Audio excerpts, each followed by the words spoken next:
என் பிள்ளைகளை நான் இப்படி வெட்கப்பட விடுவேன் அப்படின்னு ஆண்டவர் சொல்லுகிறார். அப்ப இன்றைக்கு ஒரு அற்புதத்தை எதிர்பாருங்க. ஆண்டவர் அந்த காரியத்தில் அற்புதம் செய்து உங்களை மகிழ பண்ண போகிறார். சரியா?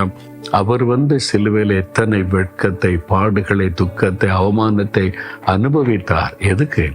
நம்மளை அவமானப்படுத்த விட்டு விடாதபடி, நம்ம வெட்கப்பட்டு விட்டு விடாதபடி தான் சிலுவையில் எல்லாவற்றையும் அனுபவிச்சு முடிச்சிட்டார். உங்களை விட மாட்டார்.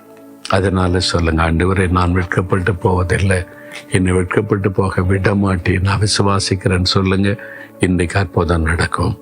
தகப்பனே, உம்முடைய மகன், உம்முடைய மகள் நான் வந்திருக்கிறேன், நீ வெட்கப்பட்டு போவதில்லை, பயப்படாதேன்னு சொன்னீங்களே, நான் விசுவாசிக்கிறேன்.